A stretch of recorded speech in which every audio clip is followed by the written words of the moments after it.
con Venezuela. La situación está crítica en ese país con el aumento, por ejemplo, del 20% de algunos productos de primera necesidad y en otros puntos también se ha podido conocer, ya es un hecho, ya que los nuevos dueños de la empresa televisora Globovisión han tomado control de la empresa. Aún no se conoce exactamente cuál va a ser la línea editorial del centro de noticias de Globovisión, que durante los últimos años fue claramente en contra del chavismo. ¿Cómo está, Farid? ¿Qué tal? Buenas tardes. Los nuevos propietarios ya han anunciado, a través de quien va a ser el nuevo jefe periodístico, que ya era periodista del canal, que la línea editorial va a virar gradualmente hacia el centro. ¿Qué es lo que ellos entiendan por centro? Yo presumo que se refieren a hacer algo más o menos parecido a lo que hacen Televen o Venevisión, ¿no? Que, bueno, aunque en esos casos la programación tiene muy poco que ver con la política nacional y las noticias, que están concentradas en el noticiero a las 11 de la noche, presumo que va a haber más cobertura de esos temas, pero de una manera, digamos, distanciada de las posiciones de los...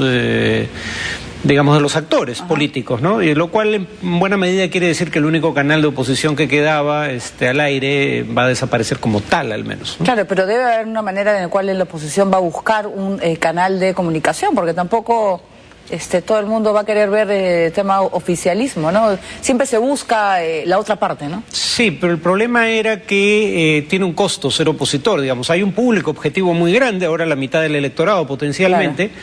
Pero por otro lado el dueño del canal el ex dueño está en el exilio por acusaciones de fraude en el país, el gobierno ha confiscado 20% de las acciones, entonces los estaban arrinconando. Pero al final yo creo que se van a trasladar a lo que es los medios de comunicación digitales. Esa va a ser la gran plataforma de la oposición. Bien, ahora seguimos con Venezuela. El hermano de un ministro chavista no dirigirá Globovisión, en tanto el plan de seguridad de Nicolás Maduro con ayuda de militares comenzó, mientras que el precio de alimentos como el pollo y la leche aumentaron en 20%.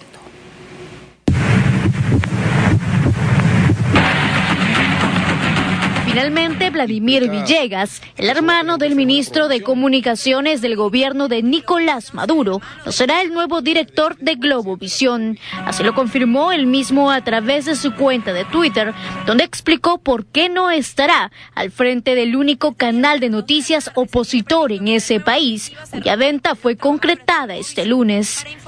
En vista de las diferencias que surgieron con la nueva directiva de Globovisión, no asumiré la dirección del canal. Recordemos que su nombramiento había despertado polémica dada su relación familiar con el ministro chavista.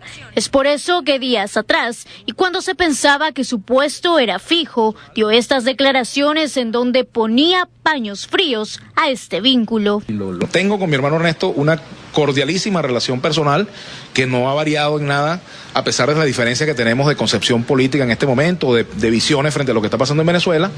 En lo familiar no tiene por qué variar. Ahora, yo espero tener y mantener excelentes relaciones con el ministro de Comunicación e Información. Relaciones de respeto, relaciones de cordialidad, pero también, por supuesto, de mantenimiento firme de mi manera de ver el mundo, y él mantendrá su forma de ver el mundo también de manera firme. La venta de Globovisión también había generado suspicacias, ya que se temía que hubiera un cambio editorial y se abandonara la línea opositora.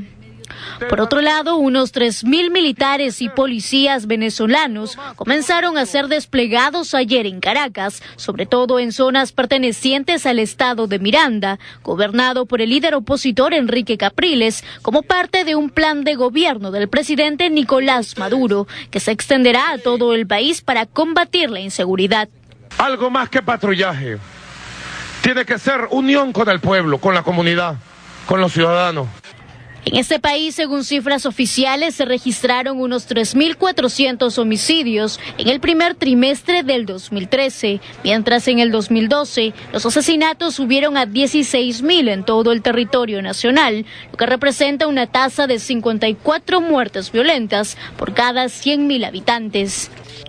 Pero lo que al parecer preocuparía más a los venezolanos es el anuncio del gobierno para el aumento de un 20% en el precio de algunos productos alimenticios, como la leche, el pollo y la carne bovina.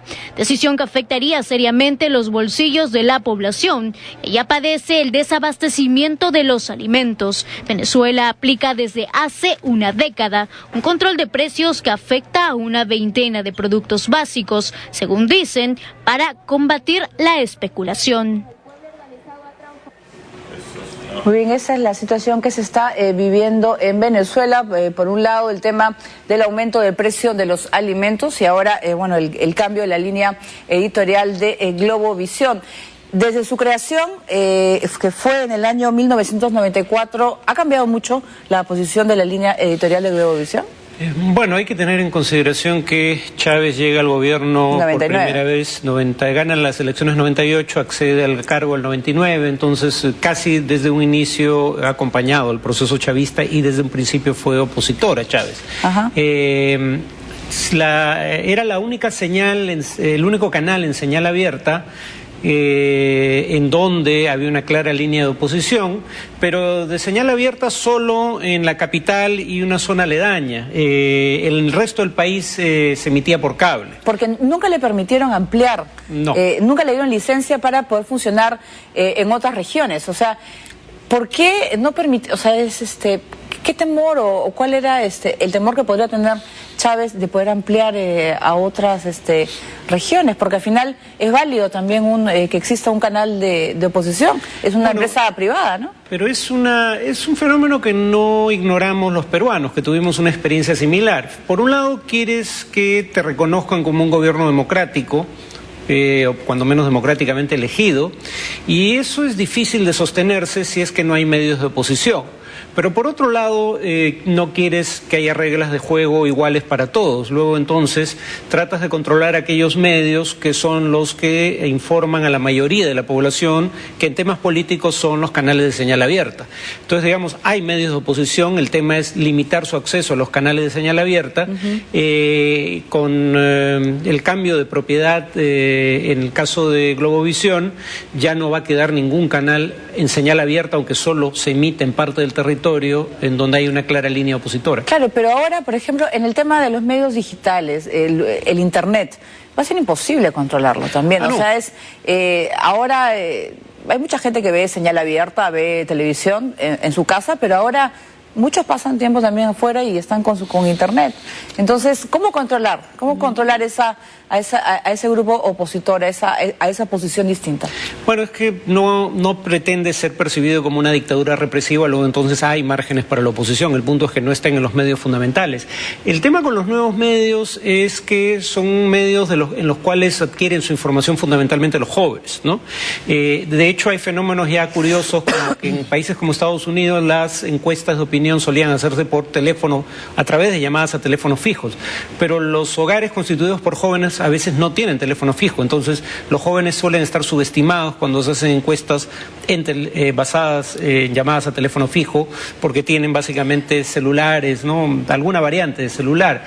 Lo mismo en cuanto al acceso a medios informativos en la red. Por ejemplo, en Estados Unidos, un programa cómic a medio camino entre la comedia y la política, Jon Stewart, es el programa más visto por jóvenes y es su principal fuente de información política, que no ven los grandes medios. Creo que algo parecido ocurre en Venezuela, pero nuevamente en Venezuela probablemente la penetración social de estos medios no sea tan amplia como en un país del primer mundo. Claro, pero cada vez menos. Cada hora hay personas que pueden tener acceso a una computadora, pero sobre todo ya había un segundo ataque de hackers a Nicolás Maduro por Anonymous, así que es una manera de decir, pues también de poner las reglas claras, porque al final RCTV, que también fue un canal ese canal se cerró en Venezuela hace unos años, salió por la señal por el Internet, es una manera de poder dar a conocer su punto de vista, ¿no? Nuevamente, los sectores de menores ingresos son probablemente los que tienen menos acceso a los nuevos medios y quienes reciben su información fundamentalmente de la televisión de señal abierta, y esa es la que ha quedado neutralizada.